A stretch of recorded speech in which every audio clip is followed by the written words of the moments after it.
Good evening, grade 10 Open High School System. So, this time I will be discussing to you your module for weeks 3 and 4 for the second quarter. So, this module is entitled Technology Based Arts. Okay, so for this week, we will have arts in our MAPE subject. So, let's first define digital arts.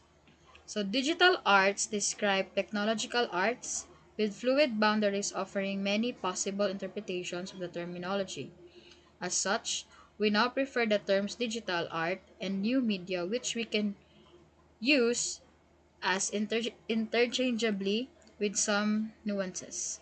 In other words, while some works rely on digital tools to magnify an already existing medium, others use the digital technology as an intrinsic and indissociable component in the making of the artifact. So these are the examples of the technology-based art. So under computer or digital art, we'll have the mobile phone art and computer-generated images. So this module will let you discover your hidden talent in technology-based art. Thus, this will focus on the mobile phone arts and computer-generated images among others. Other technology-based art forms will be discussed in the succeeding modules. So we have here the mobile phone arts defined. So this is the evolution of mobile phone design. So what can you say about the evolution of the cell phones or the mobile phones? So, 'di ba? Before we use this one, kasi nakapas ani nga time nga ang atong cellphone is napasya ka ng katibaw nga antenna. Then we have here the most famous, the 3310. Then after that, natay mga touch screen. Pero kani siya nga, you can say nga kani siya nga kuan is dili pud kay siya na nakakanang high tech. So kani siya muning karon, di ba? Then kani siya natay cellphone nga mapilo, natay cellphone or mobile phone nga ang camera kay mo pop out siya, magawa siya like sa Huawei. So na mobile phone that you constantly hold has evolved from a mere communication tool to a creative device that allows you to generate original works of art for an entire range of purposes. So, for example, this one, kani siya nga cellphone is ang Nokia nga 3310.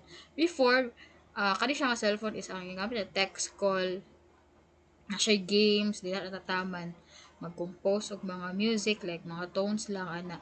But this time kani siya nga phone daghan na taog mabuhat, di ba? Like for example, we can edit videos through our mobile phone, we can edit pictures, we can create a short film through our mobile phones. So nag-evolve. So mobile phones can store personal photographs and videos that you can manipulate with a myriad of special effects, both visual and auditory. So the most famous nga mga app is the Kind Master, 'di ba? You can use that when you want to edit a video. Then they could also be school projects or reports that require you to combine images, incorporate text, and even include simple animation. So, just like for our Android nga phone, we can download an app nga pwede ta maka-view og mga documents. Like for example, ang PowerPoint, mga Word, mga Excel, nga mga files. We can view that one using our smartphone or ang mobile phone. So the wonder of it all is that you can do all this right on your own mobile device, particularly the new generation models known as Android tablets, phones, and a combination of both called phablets. So for example, is this one the smartphones, the phablets, and the tablets. So ang tablet is bigger siya kaysa sa atong smartphone. So tanan gyud we can do everything sa ato ang cellphone, but still naa siya advantages and disadvantages.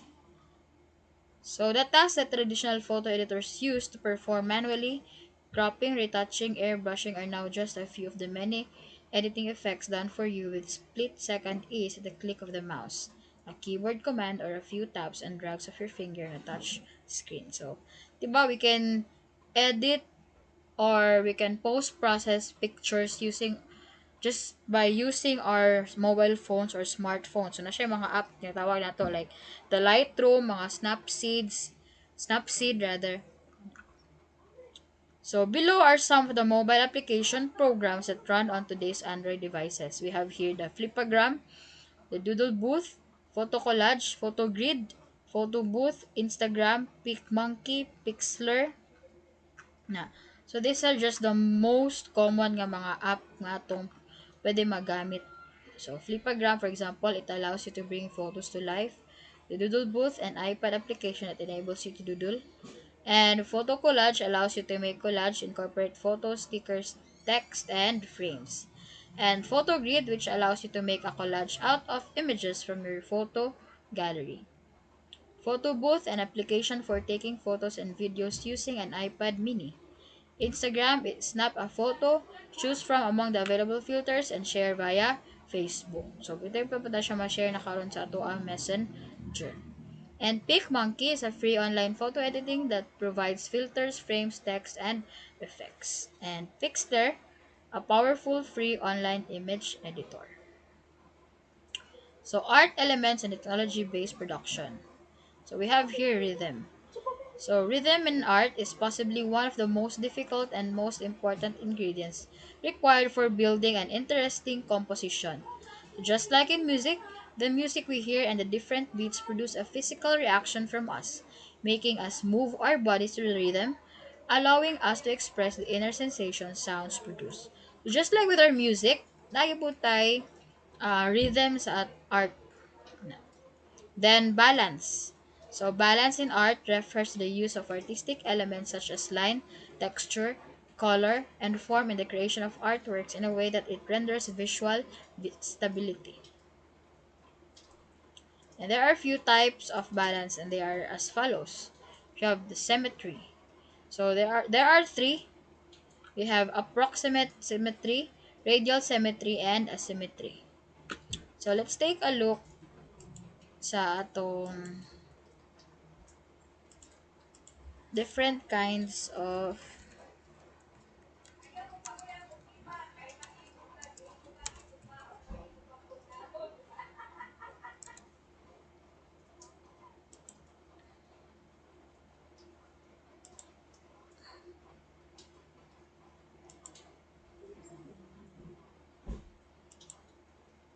Okay, so a beetle has bilateral symmetry.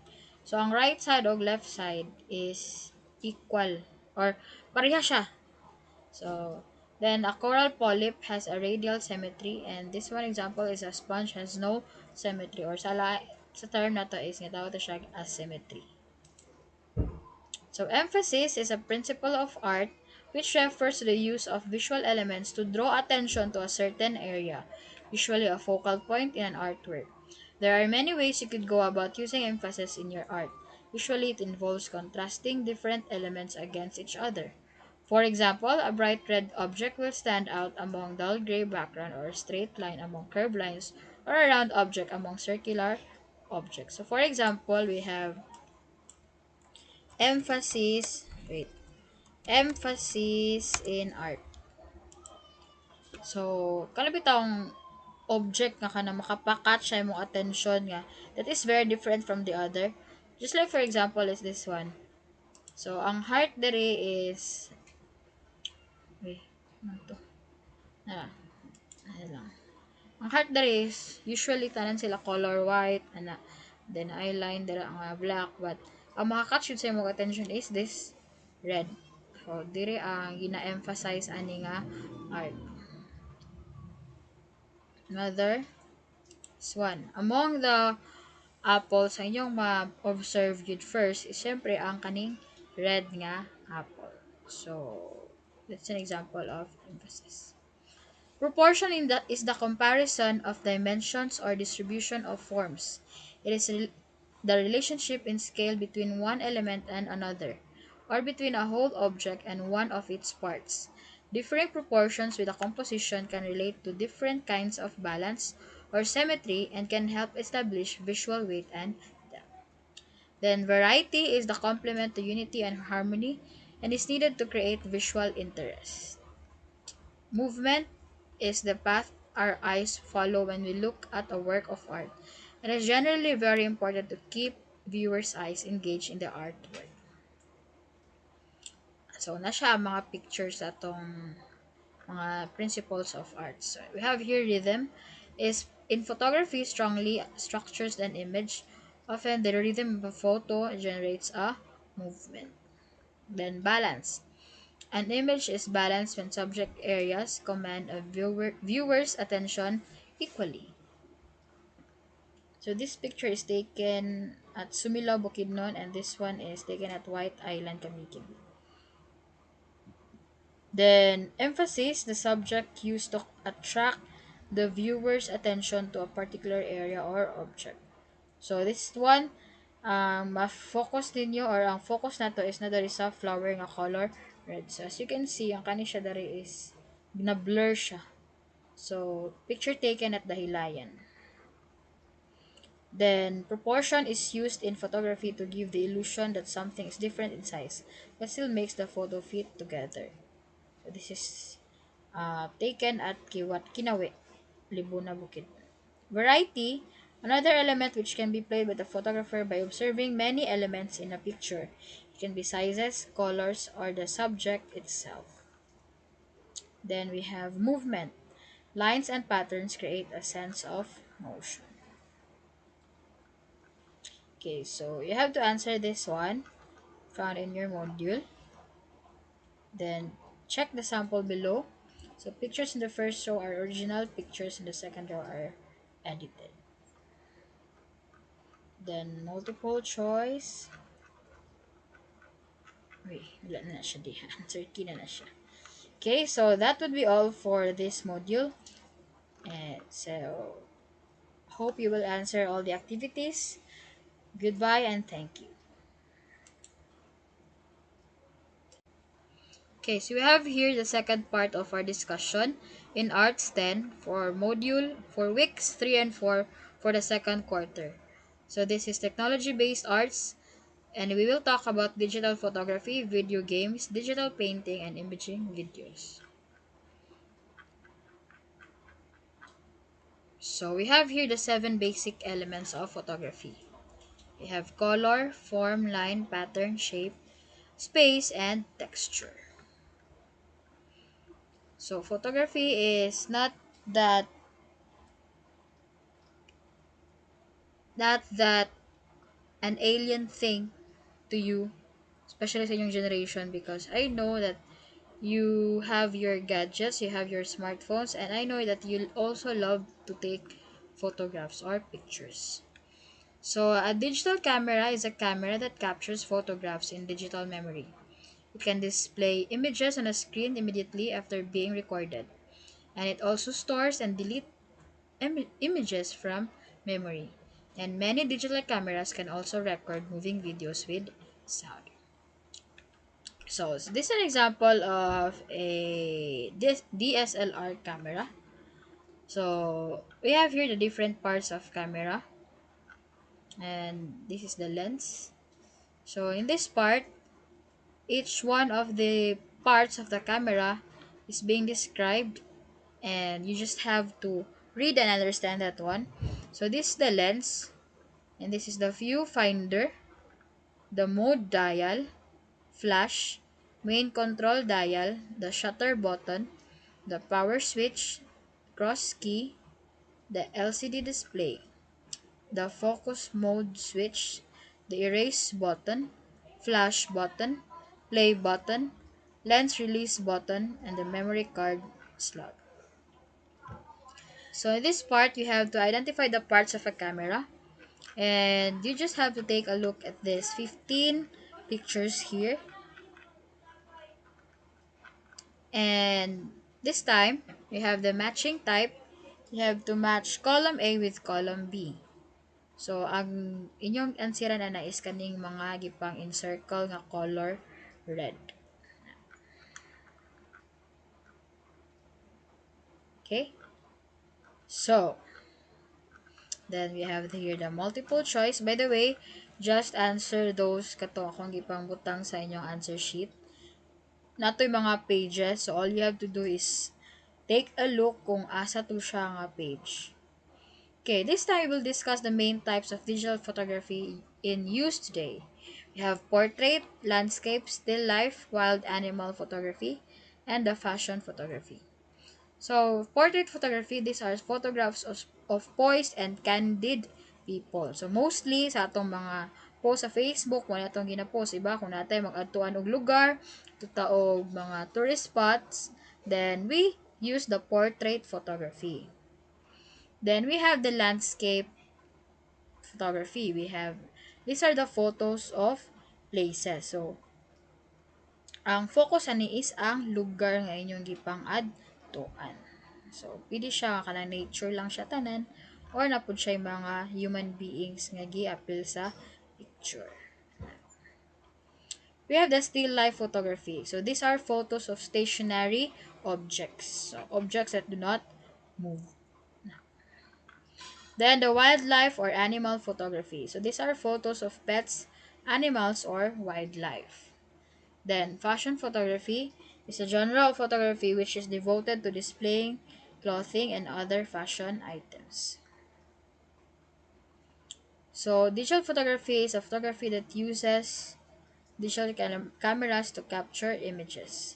And photography is the art of creating images by recording light or electronically by means of an image sensor or light-sensitive material like photographic film.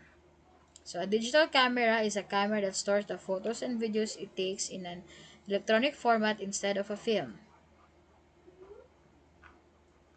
So, we have here the types of camera. So, the most common is the point and shoot type camera. So, also known as compact camera, and is a still camera designed for simple operation. Mostly uses free lenses or autofocus for focusing, automatic system for setting the exposure options, and have built-in flash units. Excuse. Then we have the DSLR or the digital single lens reflex type camera. So this type of camera, ang lenses niya is pwede siya ma-change and you just have to buy another one or pwede nyo siya or ang term na is you upgrade your lenses. Then we have the pinhole camera, the mobile phone camera, ang pinaka-common sa inyo nga, di ba?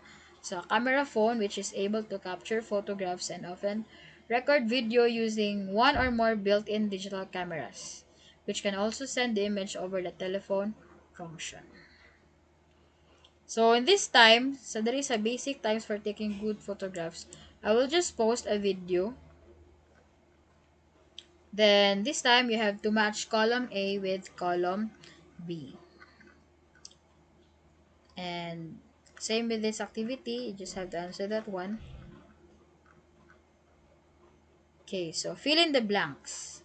Choose from the box the exact term or terms or word or words to complete the paragraph. So write your answer in your activity notebook or write your answers in your answer sheets.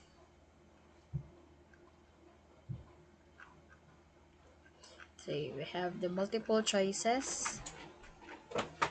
Okay, so video games. I know you're very familiar with these video games when you were still young until now. I know that you are very fond of playing games, especially sa mga lalaki. So, unsa ni siya nga butang dari? This is what we call the joystick. So, video games, it can be used as kanang mo siya ang time nga magdulat ka, then maglingaw ka sa imong time sa imong recreational activity. So, video games have been a part of children's life for the past few decades. One of the most positive effects of video games is increasing the dexterity of a child and improving his or her hand-eye coordination. So, even I myself, I have been nakatry ko og dula og mga video games. Super Mario, ana. So, these are the elements of video games. So, we have the objectives, natay rules, and we have procedures, and tong ana is conflict. Ana. So, by platform is the nature of hardware where the video game is played. So conflict, for a game to be interesting, there needs to be some sort of conflict. So na conflict sa kada dula. Like for example sa Super Mario, di ba na ay kanang ang conflict kay na yung mga different mga kalaban nila, then ilang gusto is i-save tong princess. Ano. So three types of conflict common in games. We have obstacles, opponents, and dilemmas. So we can have player versus game, then cooperative gameplay. So kanang daghan mo players, then isa inyong kontra. And we also have multiple individual players versus game. We have team competition. We have player versus player. We have unilateral competition and the multilateral competition. So another conflict is cooperation or competition. So with learning games, cooperation is often a better element to use than competition alone. Direct competition with other players can demotivate learners or set up a negative dynamic. In contrast, cooperation between players to overcome a game challenge can often motivate players and foster teamwork. Cooperation, get, cooperation gets people working together, and competition pits people against one another. So, only one person or team wins while everyone else loses. The player's focus is very different depending on which element you employ or how you combine the two elements together. Competition can be appropriate, but you need to consider the outcomes it can produce. So, competition is just a part of the game as well as cooperation, but I think cooperation is better than competition. So, by mode usually refers to variations of players. So, we have here the players. So, in any video games na siya natawag nga mga settings or rules na uban nga isa ra ang player, duha ang player, three ang players. So, yeah, also have the strategy and chance. So, by narrative, we have objectives. So, what are the objectives? For example, is capture. So, players have to avoid getting captured or killed while destroying some opponent properties, commonly some form of terrain or units. Chase. So, mag-chase is, or they have to catch an opponent. Then, race. So, usually sa atong mga dula nga, mga racing, di ba? Then, maglumba na sila i-reach nga goal before anyone else does. Then, alignment, rescue. So, muna akong ginatawagan niya. Itong sample sa Super Mario, di ba, na sila kailangan i-rescue nga princess. Forbidden Act, construction, and exploration. I know, kani siya tanan is makita ni siya sa atong different ka mga video games or not only in our video games but also itong mga games nga nasa ato ang cellphone, mga application. We also have solution and outwit. So, player actions as specified by procedures can be split up into the following. We have starting, progression, special, and resolving. So, below are some applications used for video gaming. We have the Twine, Game Maker, Stencil. So, what is a joystick? Are you familiar with a joystick? So, let us get to know the joystick and the switch. The name joystick is thought to originate with early 20th century French pilot Robert Arnault Peltier. He is alleged to have invented the George stick, which became more popular known as the joystick. So a joystick is an input device consisting of a stick that pivots on a base and reports its angle or direction to the device it is controlling. Joysticks are often used to control video games and usually have one or more push buttons whose state can also be read by the computer. The joystick is probably the most essential devices that gamers encounter in the video game parlor. So, how does a joystick work? It translates the movement of your hand into a digital format and sends it to the PC software for interpretation to perform the necessary action. So these are the parts of a joystick. So we have the handle top, the guide that's washer disc, stick or shaft, the pivot, the mounting plate, the micro switch, actuator, earring, resistor gate, and the spring. So you just have to read this one. So this is an example of a joystick. Kani siya. So Nintendo, PlayStation bitawag ani. Ano. So the Nintendo Switch. This is the most common among sa mga young generations. So parts of Nintendo Switch. So console, dock, controllers, and what ito siya? Okay, so label the parts of a joystick. Then identify the following video games and logo in it, and describe each application briefly. So activity 1, fill me in. Again, you just answer the one katong naa sa ato ang answer sheets. Then multiple choice. And then we have the digital painting. So when you say digital, di ba? Na siya kuan sa atong technology. So we can also paint using our cell phone, our mga laptops or computers. So what is the main difference between traditional and digital painting? So the main difference and with between digital and traditional painting is a non-linear process. So that is, an artist can often rearrange his painting in layers that can be edited independently. Also, the ability to undo and redo strokes frees the artist from a linear process. But I would say nga mas challenging ang digital painting kaysa atong traditional painting. Just this that is just for me. Okay, so these are the different tools that can be used in digital painting. We have the Sketchpad, tablets, Mac Paint, and the digital painting softwares are the following. We have Adobe Photoshop, Krita, Procreate. Okay, so video technology or imaging videos. Imaging videos is a system, procedure, and specialty of making visual presentations of the inside of a body for clinical animation and therapeutic mediation. So this one siya.